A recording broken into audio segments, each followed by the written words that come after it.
ইচ্ছার মধ্যে যদি আমি আপনি না থাকি। এই জন্য নবী বলছে আয়েশা ছোট গুনাহ থেকেও বাঁচো। কেন? এটা হিসাব দিতে হবে। ওগো আল্লাহ রাসূল, আল্লাহ না ছোট গুনাহ মাফ করে দিবে।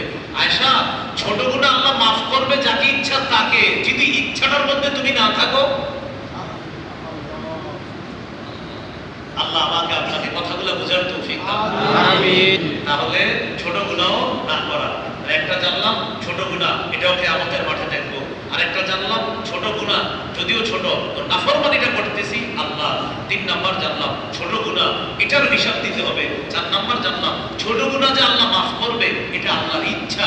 ইচ্ছার মধ্যে যদি আমি আপনি না থাকি তাহলে তো ওই গুনাহটা কিয়ামতের ময়দানে জিজ্ঞাসা করবে, ভাই তোমারে তো আমি চাইলে মাফ করতাম কিন্তু করি নাই, হিসাব তো। এই জন্য ছোট গুনাহ না করা। আল্লাহ আমাদেরকে হেফাজত করেন। আমিন। বললাম এই যে জুতায় ময়লা দেওয়া, কারো জুতায় কারো জিনিস না বলে ধরে ফেলা, এই ছোট্ট ছোট্ট পাপগুলো আপনি করবেন না। কারণ বলতে পারেন হুজুর এগুলো ব্যাপার না। আরে আমার আপনার কাছে ব্যাপার না। ওই ভাই যদি মনে কষ্ট পায় এটা তো আল্লাহ মাফ করবে না ওই ভাই না মাফ করা পর্যন্ত। আল্লাহ আমাদেরকে কথাগুলো বোঝার তৌফিক দান করেন। আমিন। এই গেল বড় গুনাহ আর ছোট গুনাহ। এবার আরেকটা বিষয় জানেন, বলেন আমার সাথে, নিষিদ্ধ গুনাহ। নিষিদ্ধ গুনাহ মৌলিকভাবে 4 প্রকার। মৌলিকভাবে 4 প্রকার। নিষিদ্ধ গুনাহ কয় প্রকার? 4 প্রকার। আরেকটু বুঝাই বলি। প্রথমত গুনাহ কয় প্রকার ছিল? 2 প্রকার। করণীয় গুলো না করা গুনাহ, বর্জনীয় গুলো করা গুনাহ। এই যে বর্জনীয় যে গুনাহগুলো এটাই তো নিষিদ্ধ।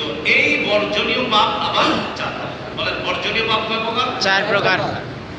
1 নম্বর আয-যুনুবুল মালাকিয়া, আল্লাহর সাথে সম্পর্কিত কিছু সিফাত আছে এগুলা মানুষ দাবি করা পাপ, আল্লাহর সাথে সম্পর্কিত। যেমন ফেরাউন বলছে আনা রব্বুকুমুল আ'লা, আমি তোমাদের সবচেয়ে সম্মানিত রব। বলি নাউযুবিল্লাহ। নাউযুবিল্লাহ। রবকে আল্লাহ, এটা মানুষ দাবি করা পাপ, গুনাহ।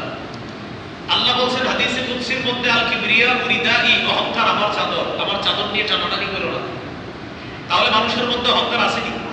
এটা নিষেধ। কারণ অহংকার কার চাদর? আল্লাহ। আল্লাহর চাদর নিয়ে টানাটানি করা যাবে না। এগুলো 1 নাম্বার।